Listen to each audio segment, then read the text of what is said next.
calon jamaah haji tidak memberikan mandat untuk itu dikelola, tapi daftar haji. Maka di dalam permohonan kita, uang itu harus dikembalikan semua. Menurut kami ini adalah pelanggaran konstitusional terhadap hak konstitusional calon jamaah haji itu sendiri. Diam-diam Mukidi makai dana haji 38,5 triliun. Lihatlah kesewenangan mereka pada rakyat kecil. Dana haji pun hangus diembat mereka. Aneh gitu, ajaran khilafah, ajaran Islam itu dipersekusi, pengajian dibubarin gitu kan. Ketika bicara tentang duit, cepet banget kalian tuh ngomongnya. Duit. Giliran agama dilarang-larang, dikriminalisasi, dicari-cari kesalahannya kaum muslimin, umat Islam, para habaib. Tapi giliran duitnya cepet banget gitu. Cepet banget gitu. Nggak boleh begitu. Nggak boleh begitu. Gitu. Nggak boleh begitu. Kita harus terus kawal dana haji ini hingga tetes darah penghabisan. Takbir, Allahu Akbar. Itu kan uang orang, bukan uang pemerintah itu. Uang siapa itu? Uang umat yang punya. Uang untuk haji itu dititipkan ke pemerintah, dititip. Kalau yang dititipi juga itu memakai keluar dari aturan, itu ada hukumnya dalam KUHP, di penjara itu. Menyelewengkan uang titipan.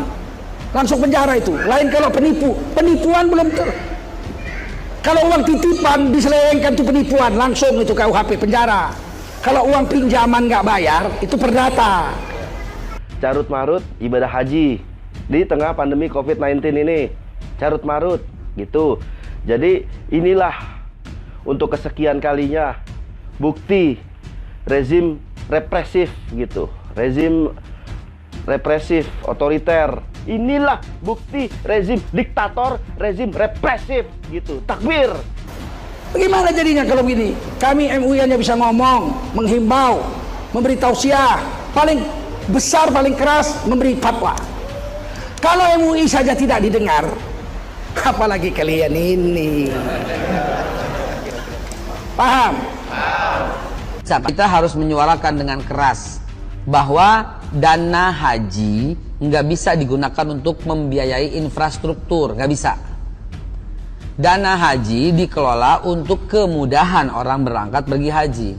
Dana haji dikelola dengan membangun hotel besar di Mekah untuk tempat menginap orang-orang haji.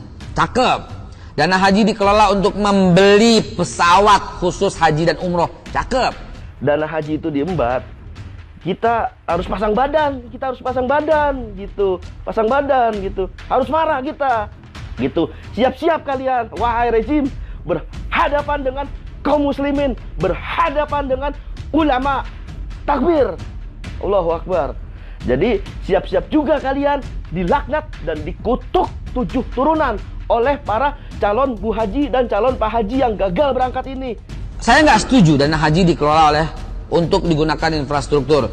Nggak setuju sama sekali. Tapi itu kan ketentuan pemerintah. Ya boleh dong kalau nggak setuju. Dan kami kumpul para ustadz, para kiai, memberikan usulan kepada pemerintah. Ditolak. Ya udah, nggak makar. Tapi kita usulkan gitu loh. Dengan dalil-dalil gitu loh. Kenapa? Itu keringet orang yang ngumpulin 1.000 perak, 1.000 perak, 5.000 perak, 5.000 perak. Kita wajib hukumnya terus mengawal dana umat Islam, dana kaum muslimin, dana haji untuk tidak disalahgunakan untuk rupiah, untuk infrastruktur atau untuk apa. Kita harus mengawal dana haji ini. Takbir. Allahu Akbar.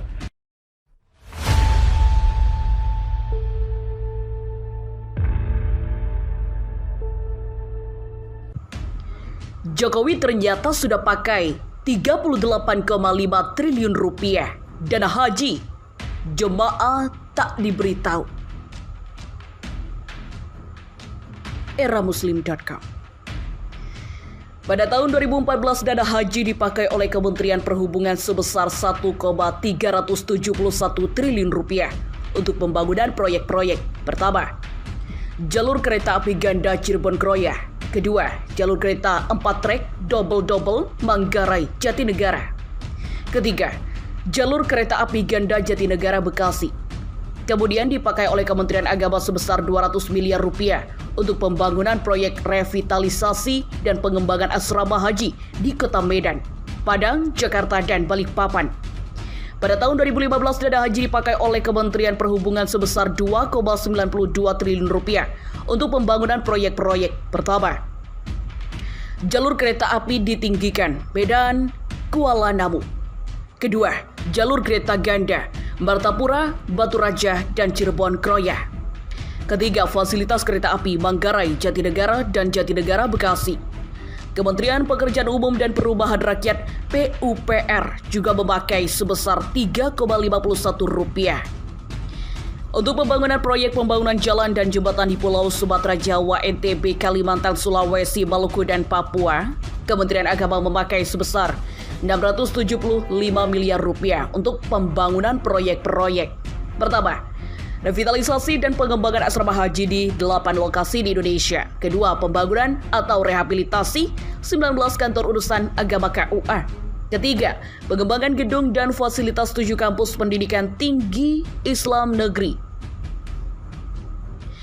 Selanjutnya, pada tahun 2016, dana haji dipakai oleh Kementerian Perhubungan sebesar 4,983 triliun rupiah untuk pembangunan proyek jalur kereta api tinggi dan ganda di Jabodetabek, Jawa Tengah, Jawa Timur, dan Sumatera. Kementerian Pekerjaan Umum dan Perumahan Rakyat pun memakai dana haji sebesar 7,226 triliun rupiah untuk proyek pembangunan jalan, jalan layang, underpass, dan terowongan dan jembatan di Pulau Sumatera, Jawa, NTB, Kalimantan, Sulawesi, Maluku, dan Papua. Kementerian Agama pada tahun 2016 pun memakai dana haji sebesar 1,468 triliun rupiah untuk sejumlah proyek. Pertama, revitalisasi dan pengembangan asrama haji di 7 lokasi. Kedua, pembangunan dan rehabilitasi 181 kantor urusan agama KUA. Ketiga, pembangunan gedung dan fasilitas 25 kampus pendidikan tinggi Islam negeri. Sepanjang tahun 2017, dana haji dipakai oleh Kementerian Perhubungan sebesar 7,543 triliun rupiah untuk pembangunan proyek jalur kereta api tinggi dan ganda di Jabodetabek, Jawa Tengah, Jawa Timur, Sumatera, dan Sulawesi. Kementerian PUPR tahun 2017 ikut memakai sebesar 7,429 triliun rupiah untuk pembangunan proyek-proyek. Pertama, pembangunan jalan, jembatan layang, terowongan, dan jembatan di Pulau Sumatera, Jawa, NTB, Kalimantan, Sulawesi, Maluku, dan Papua.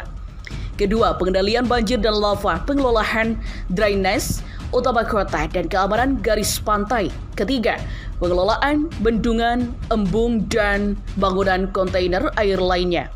Keempat, pasokan air baku dan manajemen.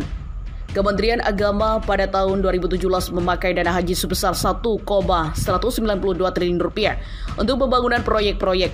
Pertama, revitalisasi dan pengembangan asrama haji di 11 lokasi atau kota. Kedua, pembangunan rehabilitasi 256 kantor urusan agama KUA. Ketiga, pembangunan gedung dan fasilitas 32 kampus pendidikan tinggi Islam negeri. Sisanya ditempatkan di bank-bank dan perusahaan. Belum ada penjelasan resmi bank dan perusahaan mana saja yang memakai dana haji selama ini. Sementara itu, jutaan calon jemaah haji hanya bisa melongo dan menunggu berangkat haji hingga uzur dan hingga akhir hayatnya. Lalu pertanyaannya adalah, pertama, pemilik dana haji tidak pernah diberitahukan soal pembangunan dan penggunaan dana tersebut, khususnya untuk infrastruktur. Jemaah haji taunya bayar buat berangkat haji, bukan buat bangun infrastruktur.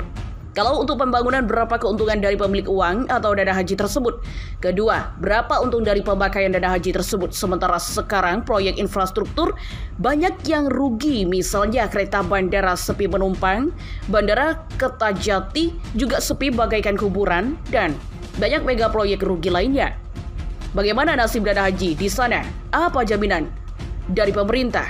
Berapa untung yang sudah dibagikan kepada pemilik tabungan haji? Ketiga, infrastruktur itu akhirnya akan dijual sebagaimana pemerintah Presiden Jokowi. Lalu bagaimana nasib dana haji jika infrastrukturnya dijual ke asing? Keempat, infrastruktur yang dibangun juga dijadikan sebagai jaminan hutang. Lalu bagaimana dengan dana haji di sana jika infrastrukturnya disita asing? Kelima, apa boleh dana haji dipakai sampai habis? Bukannya dana haji hanya boleh dikelola dan dananya tetap utuh, bukan dipakai sampai habis. Keenam, bagaimana dana haji yang ditempatkan di bank-bank pemerintah dan bank swasta? Apa sekarang masih aman? Mengingat bank dan perusahaan Indonesia menghadapi keadaan yang masih buruk, bagaimana kalau dana haji ikut hilang dan kemelut sektor keuangan dan perbankan saat ini?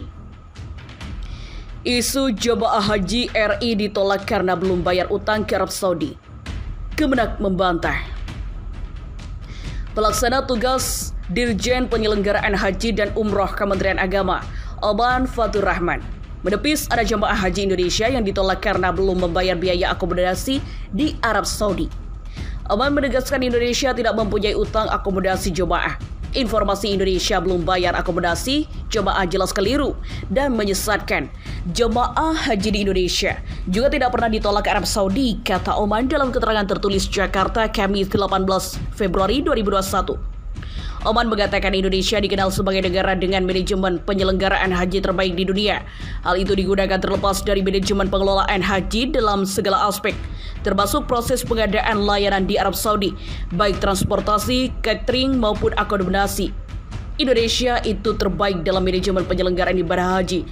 Itu diakui banyak negara dan tidak sedikit dari mereka yang melakukan studi banding Umar Oman. Oman menyampaikan pengelolaan dana haji kini dialihkan kepada Badan Pengelolaan Keuangan Haji (BPKH).